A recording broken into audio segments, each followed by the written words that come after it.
This is The Clash, where the real world clashes with a true Christian worldview. Join former professional wrestler Chris Whaley, known as the Masked Saint, who is an author, pastor, and teacher that brings his wrestling skills into the squared circle and tackles real-life issues.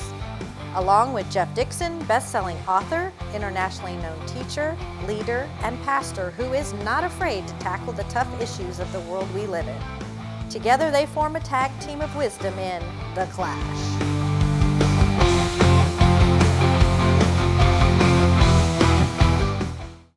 Hi, welcome to The Clash, where we take a Christian worldview and allow it to clash into the culture around us. Now, when it's done, we hopefully will educate, entertain, and encourage you in your journey of faith. And we appreciate so much you watching us and being a part of this. I'm Jeff Dixon. I'm one of the hosts. I'm joined by Chris Whaley. And Chris, good to see you.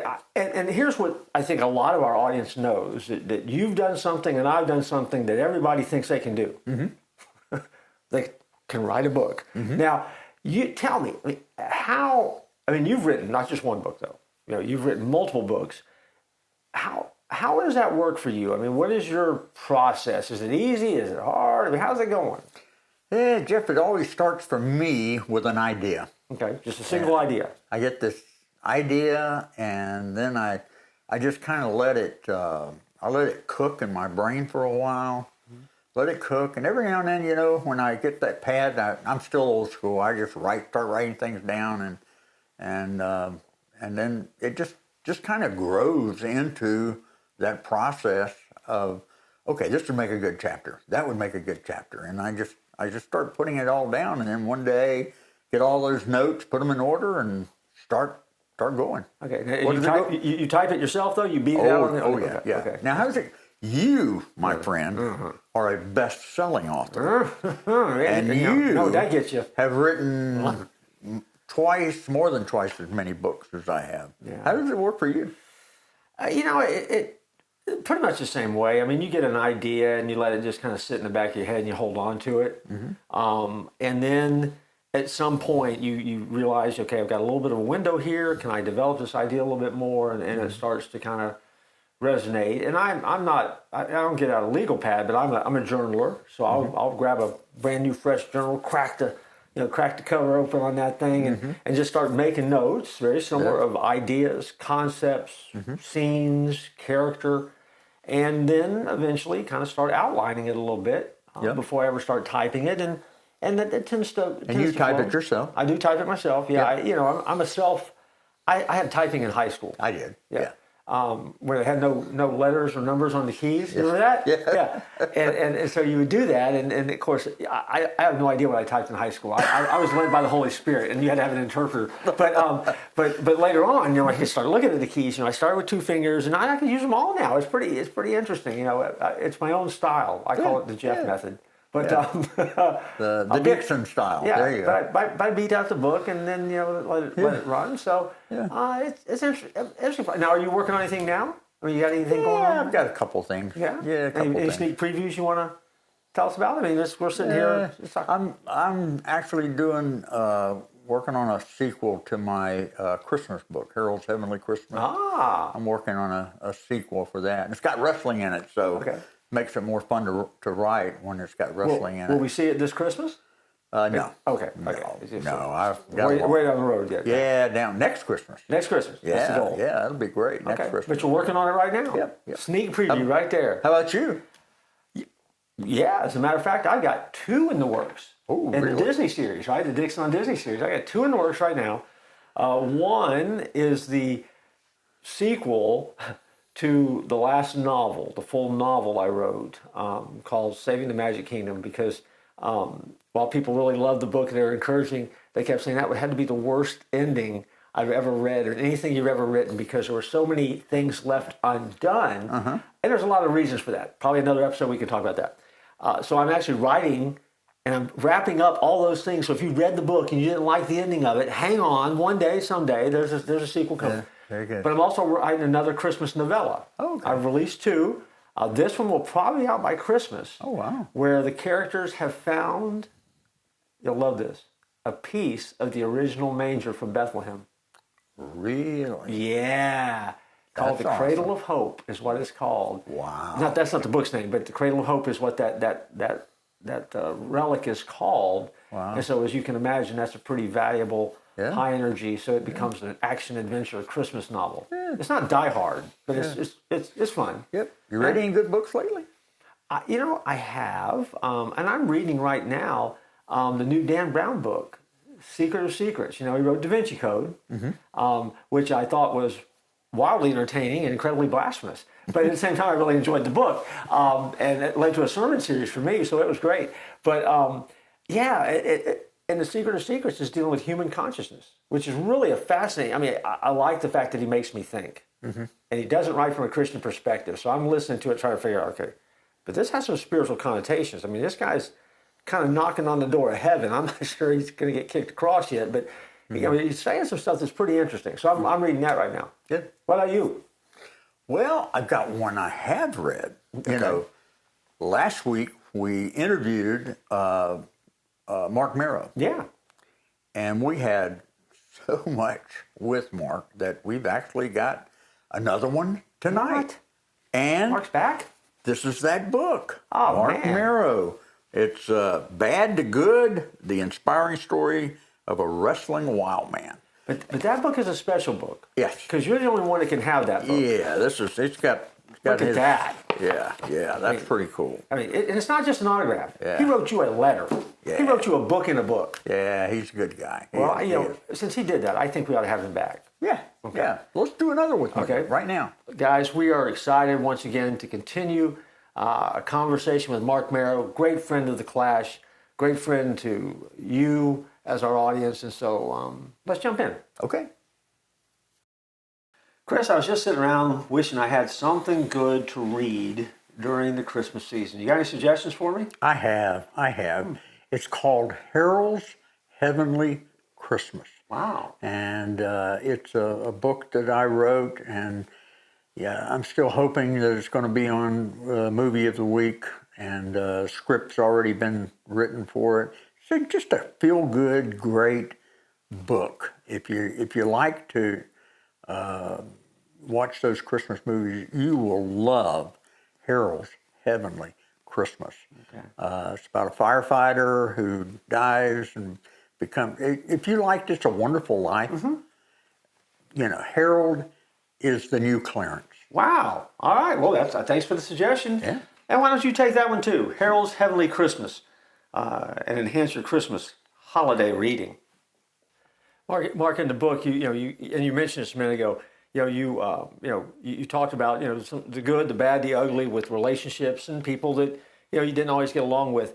After the book comes out, and some of these folks read it. And of course, Bischoff wrote part of the did a piece for you in the book. But what was the reaction that you got from some of the folks that you mentioned in the book and stuff like that after they read it, or did they read it? I mean, did they reach out to you and say, "Hey, I read about the book," and then what was the reaction you got from them because they were in it? Every one of them has actually reached out or said something really kind to me about it.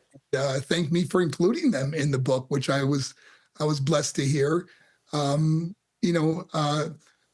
Mick Foley, when I see him at autograph sessions, I tell you something, we become really good friends. In other words, when I say good friends, like he's a guy that I'll just go up and give a big hug to, man, and we didn't always get along back in our day, and he was very spiteful of me for getting the first guaranteed contract in the WWE. It was very difficult for me when I first started because remember, him and Stone Cold Steve Austin signed just months before I did, and they only got an opportunity. They didn't even get a contract, not a guaranteed contract. And when I came in, I got this big guaranteed contract, signing bonus, got to bring my wife along with me. I got all this fanfare. And so it rubbed a lot of people wrong. But realizing now, these guys, that I broke the glass ceiling. I opened the door for everybody to get a guaranteed contract. Yeah. Well, the book covers highs and lows, from fame to personal losses.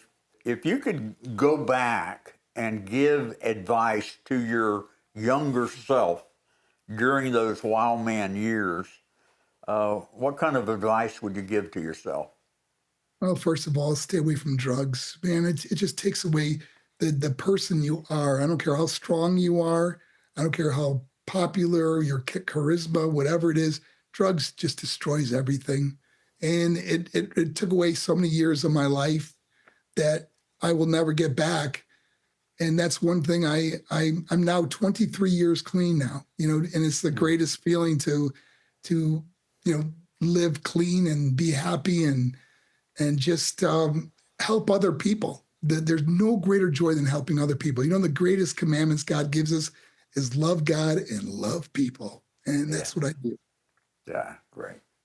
Yeah, in the book, I mean, everyone that watches wrestling, I mean, they understand, I say everyone. I think most people that watch wrestling understand you're developing characters and there's a persona that you are on the screen. So I was reading the book, one of those things in the back of my mind is I kept asking myself, so how much of Marc Mero were we actually seeing in the ring? I mean, how much of that personality was like really, really you at that time? And then how much were you going over the top and kind of creating this persona that was larger than life in the ring? Well, Johnny B. Bad was way over the top, okay? Here's this kid from New York that was a Golden Gloves fighter is not going to go up to a microphone and say, I'm so pretty, I should have been born a little girl. Well, we're back to the precious thing again, right? There wasn't many times I'd say, I'm so outrageous, it's contagious. Well, but the thing is, I got to give you props, though. You sold it, though, and that's the thing, right? That's your job, and so you did it. That was what was so fun about Johnny B. Bad, because he was so opposite of me, the character over the top, and it was fun to play that character. And out of all the characters I did play, Wild Man, Marvelous, or Johnny B. Bad, Johnny B. Bad was definitely my favorite. Yeah. Well, as a motivational speaker through Champion of Choices, and I love your organization, Champion of Choices. For those of you who don't know, Mark goes into hundreds of schools. You cut it down, so you probably only go into 150 schools a year now as opposed to 250. But he goes into schools and shares with them. Well, how did that experience influence the way you possibly framed the book's message of resilience and purpose? Did Champion of Choices kind of enter into the way you did the book? In a sense, Chris, it's the same message that I bring to schools about, overcoming adversity and not giving up and, don't holding things inside. When we hold stuff inside, it's like a volcano. And Chris, sooner or later, that volcano erupts, and it awfully erupts into negative behavior. So I get kids to talk about it, open up, talk to a trusted adult, talk to a counselor, talk to your parents, but don't hold things inside. And that was a mistake I made. I held in so much inside, which built anger, resentment, and bitterness, and it eventually explodes. And then next thing you know, you're doing drugs, you're hanging out with the wrong crowd. And it says in 1 Corinthians 15:33, don't be misled. Bad company corrupts good character. And I just take that and say, your friends are like elevators. They either take you up or they take you down. Sure. Right. If you were to describe, and of course this may be tough because there's a lot of themes you've got running in the book there. What do you want your readers to take away from the book? If you were to say this is a book about boom, what is that word? I would say resilience.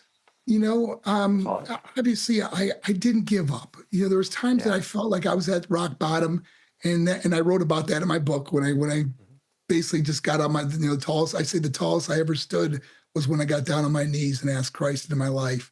I hit rock bottom, and then I realized that rock bottom had a basement. Okay. And, I was there. But it really is resilience. And I think everyone has resilience in them. And I want them to know just not to give up. And I think that's where I've really been able to help a lot of people. Well, let me just carry on that just a little bit more.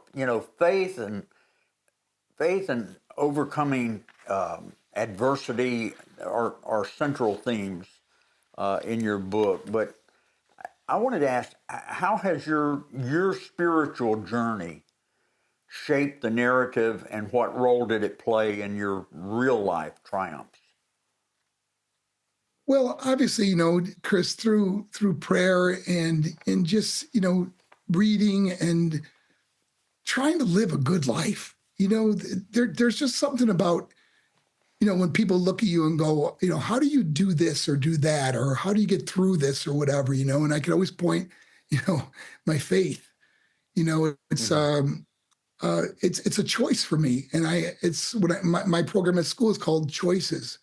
It's all about, we're defined by the choices we make in our life, and the choices you make about who you surround yourself with, who you worship, who you serve, are the things that are going to define your life. And I hope that, when I'm gone, it's not going to be about, me as how many titles I won in wrestling or what I accomplished in sports or what I did at schools. It's the difference I was able to make in someone else's life through my faith in Christ, how God could use me to help others. Mm-hmm. Oh, wow, that's great. Well, I agree with Chris. The fact that you're not in the Hall of Fame is a huge oversight. I mean, I can't even believe that.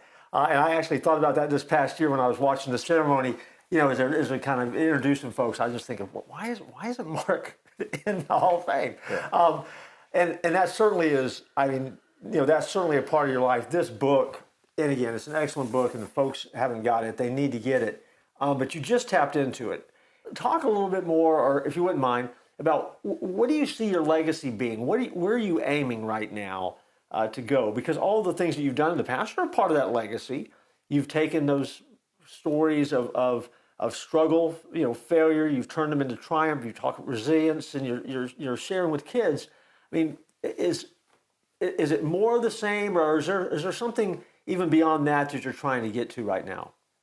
Well, luckily the WWE Hall of Fame will never define my life. If I got in, it'd be wonderful, but it's not something that I'm worried about or think about much. The good news is that my managers got in, Jacqueline, who managed me, and Teddy Long, who managed me. They both got in. So who knows? It's one of those things. And if I got in, I really hope it's something like they have like the Warrior Award or something like that shows that what I'm doing outside of wrestling that I bring to it. I mean, I think I bring my belt to every one of my schools, my Intercontinental Championship belt. And I think more people have seen that belt from the thousands of schools I have done than any other wrestler that ever wore that belt, because of all the people that have got to try it on, or the kids all want to, touch it or put it on or whatever. So I think I really was a good representation of the WWE, but it's their choice. It's not something that I worry about. If it happens, great. If not, life goes on, and it's not anything I ever needed. Yeah. One of the guys that we interviewed this year was Glenn Jacobs, Kane. Chris, before you tell me the story, he was my first match ever at WWE.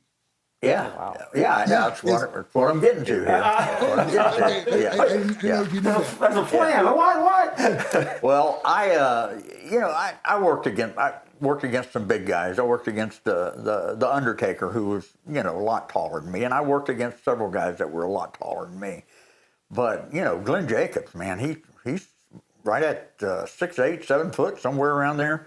Yeah. And you and I are about the same size. You're a lot better looking. You're a lot better shape, and all. But what was it like for you? I know you've been in the business for a while, but what was it like when you crawled into the ring with a guy that size? Well, Glenn Jacobs is an amazing athlete. He did everything for me. He did all the moves I do, the flying head scissors, the planchas off the top rope. I think I beat him with a sunset flip off the top rope. It's crazy stuff that he was able to do with me as a big man that made me look fantastic. Remember, they chose him for my first match to put me over, to make me look good coming into the WWE. So they chose a guy that could do everything, and he could do everything. And I tell you, I give that guy props. He's an amazing athlete. Yeah.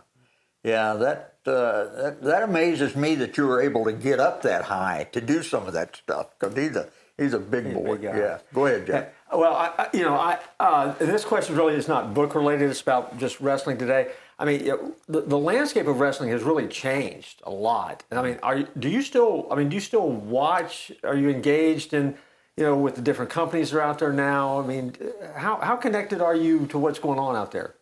I'm not as connected as maybe people think I am, but I get to see a lot like on social media. When you're scrolling, you see things that are happening, and they got highlights of certain things. And I'll check that out, But I haven't seen a full show in years. Yeah. And it's nothing bad, nothing against it or anything like that, but just it's not really on my radar. Yeah. Well, I am, again, I'm adamant about the fact that a lot of these guys today that are making it big, and they're incredible athletes, there's no doubt about it, but a lot of them, they trace their roots back to you and what you were doing in the ring. Because in so many ways, you were a breakthrough athlete when it came to wrestling. I mean, you elevated the sport. And today, that's kind of commonplace. I mean, I watch some of the stuff like Logan Paul is doing, where he's jumping halfway across the ring and stuff like that. I'm like, oh my gosh, how does he do that? But he doesn't do that if you hadn't started back when you were in the ring, because again, no one was going up to the ropes like that. No one was doing those kind of moves. And so, in a lot of ways, I mean, I think these guys owe you a kind of a attaboy slap on the back a little bit. Not too hard, but a slap on the back to say, hey man, thank you. Because again, that too, and I'll ask about legacy, to me, in my mind, that's part of the wrestling legacy you've left. I mean, because you paved the way for that to become commonplace. I mean, that's what makes, so many of these matches, what you want to see at any given time. Yeah. I mean, Well, thank you. I appreciate that. Some of the moves they're doing now are absolutely incredible. They've taken what I have done and just gone bigger and better, and it's just the athletes are getting better, and it's just incredible what's happening in professional wrestling. Well, I think it's because gravity is less now than it was when you started. I think that's what's happening. I think we're in a time of change, so. Chris, I was just thinking while we take a break here in the show. Yeah. Wouldn't it be nice if you could go somewhere and shop and get high quality merchandise that would have a lasting impact? Wouldn't that be good? I think that would be absolutely awesome. Well, I've got a suggestion for you, because what is your favorite saying? Don't tap out. Look at that. How about a Don't Holy Tap Out smokes, t-shirt, and don't look at the tap logo out. on the back. What's on the back? The Clash. That's one of my favorite shows. It's on my top list too. And people could go and buy this from our store. Now you say, how do you get to the store? Well, right now there's a QR code on the screen. If they use that QR code, they can go and they can buy, name something. We'll see if they can buy it there. What do you want? What to buy? Probably, I want to get a long sleeve hoodie. You know what? You can get a long sleeve hoodie there. Really? Yeah, and you know what else? If you had a baby tomorrow, you could get Clash baby gear at that same store. Yep, you can get that. All this available at the Clash store. So if you haven't been to the Clash store, you're one of the few people in America that hasn't been there yet. Yeah. And so check it out. Buy our stuff. It makes us money. It makes us happy. Yeah. Okay. Go to the Clash store. Well, I want to say something to our audience. My dad said a long time ago, he said, son, you can tell the true character of a person by how he treats those who can do nothing for him. And I've always thought of that when I thought of you, Mark, because I remember the very first time, I was a pastor, I was out of wrestling. You didn't know me from Adam's House Cat. And I talked to you about endorsing my book, and you were so gracious, and you did that. But then, I've had the opportunity to go into a school and see you speak to people. I've had the opportunity as a pastor to have you in my church and speak in the church. And the amazing, overwhelming thing that has always touched me about you and about your life is that there's nobody too small for Mark Miro. The lives that you have impacted and touched is just, one day in heaven, I think there's going to be, a lot of folks that come by and say, hey, thank you for giving to the Lord, because my life was changed by you. And I just want to say thank you, Mark, for all the years that I've known you, and been a pain in the butt sometimes calling you and asking favors and stuff like that. But you just always been so absolutely gracious and amazing. And I want to say to our audience, man, if you've got a school that is kind of in turmoil or whatever, you need to have this guy come and speak to your school, because your school will be changed forever, I guarantee you. I just hope that there's going to be some school out there that has Mark Mero that didn't know about it and found out about it because of this show, because when he comes to your school, I guarantee you, great things are going to happen. And so I just wanted to say thank you for that. And I'm going to let Jeff ask the last question. Yeah. Well, and I'm going to jump on the thank you wagon here for just a minute too, though, because when we started the Clash, again, as Chris already mentioned, you were our first guest, and and it's obvious to all the people who watch us, Chris and I have no idea what we're doing. But as we are sitting here week after week, and now we're well over a year into this thing, and the show has gotten viewers and it's expanded, and the feedback has been great. But when we started, we talked, and at first, we started, what's this going to look like? What are we going to do? And we're still developing ideas. But the idea that came first was the first interview, first show needed to be you. And I had never met you before. And what you said off camera, and there's no reason you would remember, you were just encouraging to us, so gracious, played so well on camera with us that it just kicked us off. And to be honest with you, it made us think we could pull this thing off. Yeah. I mean, now again, I think it's probably more you than us, but you helped. I mean, again, your willingness to give to us. Because, we're saying, come be on a show, be our first guest, but we don't think anybody's going to watch. And all of a sudden, here we are, and people are still watching, and you're back. So, again, I want to thank you as well for just being so patient and kind and generous with your time. Because, most people, most people know, we can tell them, but, our guests don't get paid. I mean, we're just we're borrowing you on an afternoon and just taking up your time when you could be doing a whole lot of other things. And here you are. So thank you for that, man. I appreciate it. Guys, you are so welcome. You two are just amazing guys, and it's just great to see your show take off the way it has over the time from when I was on to now. It's just doing incredible. And keep up the good work, guys, and have me back again. I'd love to do it again. Oh, we definitely want to. Did you write that down? Okay. Let me take a note here. We have it on tape. What are you talking about? We got it on tape. We're good to go. And anyone that does want to get encouraged, pick up a copy of my book. It's Bad to Good. You can get it on Amazon.com, and it's a great read. And anyone that's maybe struggling or going through some hard times, check it out, man. It might help you out. Yeah. Mark, give us your website too, so people can kind of keep up with you, what's going on, social media, all that kind of stuff. Sure. ThinkPoz, which is POZ.org, thinkpoz.org. And if you want me to come out to your school, church, corporation, would love to. And just email me through that, and you can get in touch with me about all the social media platforms. Especially if you saw me on this show, let me know you saw me on this show. Yeah. Okay. All right. Well, I hope that all of our guests have enjoyed this great time with Mark Mero. I hope you go out and get his book, Bad to Good. And I guarantee you it'll change your life. And remember this, don't tap out.